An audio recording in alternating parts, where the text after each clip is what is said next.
Haters gon' hate, huh? Let's go! What is up, Bengals fans? It's your boy Mike coming back at you with another Who Daily. Look, I gotta break something to you guys. The team you root for, they're really good.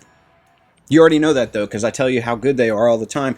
You know, they just played in the Super Bowl. The thing that was their worst trait, their worst position group, they improved a lot, added 3 new starters in the offensive line. They didn't lose anybody that that's really going to matter. CJ Uzomah, from a leadership perspective, maybe, but if you think Hayden Hurst can't produce the same or better than CJ Uzomah, anyway, you guys get it. They're good. When your team's good, you're going to have haters. That's how it goes, man.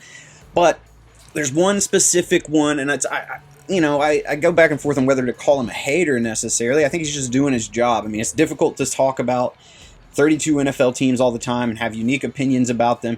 And I think there's a lot of lingering old narrative still in the national media about the Bengals and their franchise and cheap ownership and small scouting department and no outdoor practice facility, and they don't pay their... It goes on and on and on. They've been saying these things for 30 plus years. It's difficult to shake that. But I want to talk specifically about Keyshawn Johnson this week, talking about how he's not bought in on the Bengals yet. It's fair. That's a very, very fair thing. But I'm going to go through point by point and show you why he's wrong. Let's check it out. The secondary, which was part of the Achilles heel last year, right. They got to get better on the defensive side of the ball.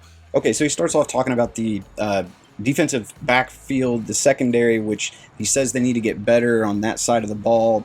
I don't know what games he's watching. I mean, every team could probably, say for maybe a couple, could get better in the secondary.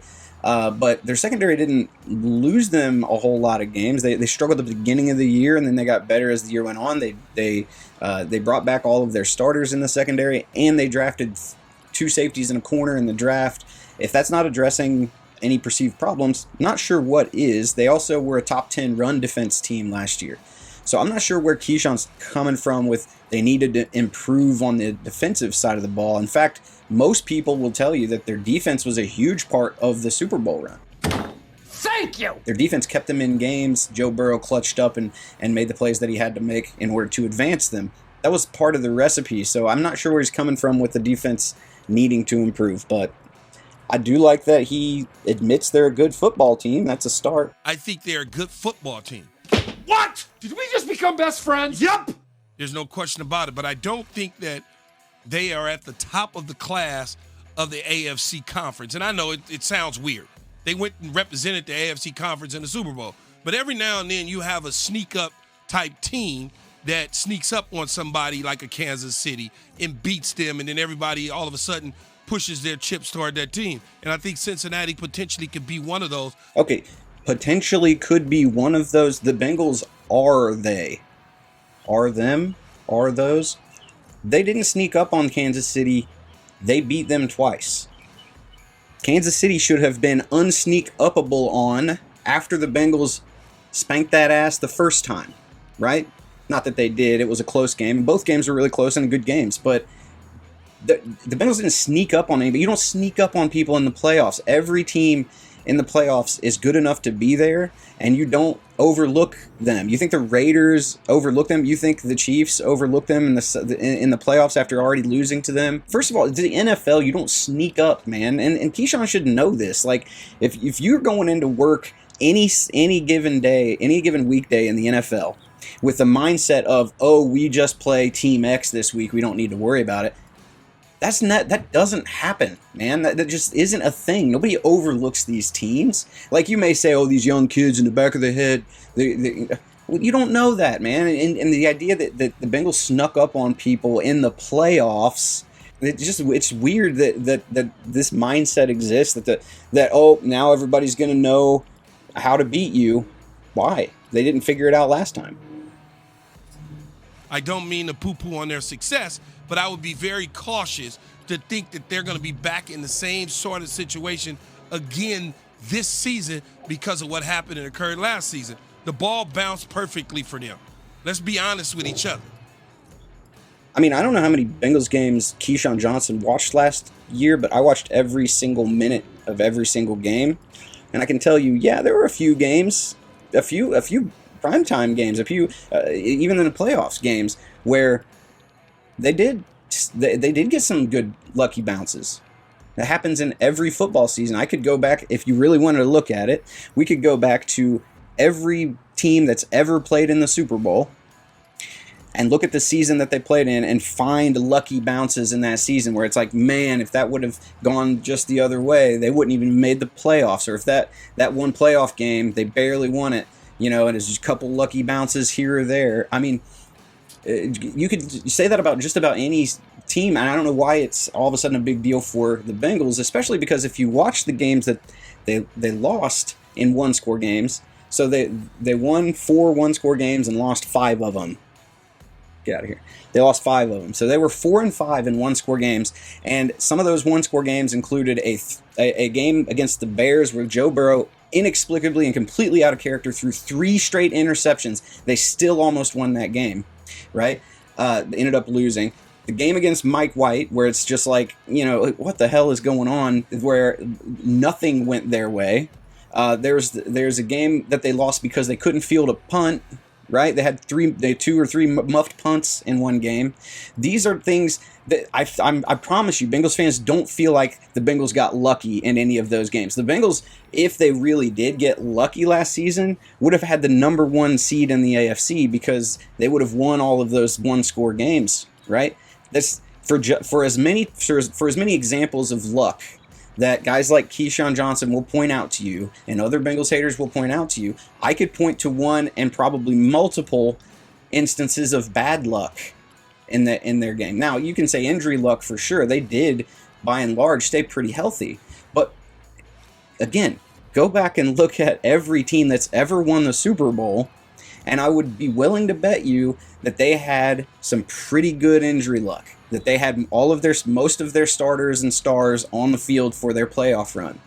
It's just part of the game, man, and you can't factor that in and say, well, this is a bad team because I think they won't have as good injury luck next year. That's just not something a smart prognosticator and somebody who understands how the game works, and that's why I don't understand it out of Keyshawn. He knows this game. He knows that that's not something that can be factored into whether a team's good or not. For sure, if you take 3 of the top, 3 of the 3 best players of any team off the field, they're going to be worse than they were before. I mean, that's just how it works. It's crazy. There was probably about 4 to 5 games throughout the regular season that could have swung either way for them, and it swung on their side. Then you get into the playoffs.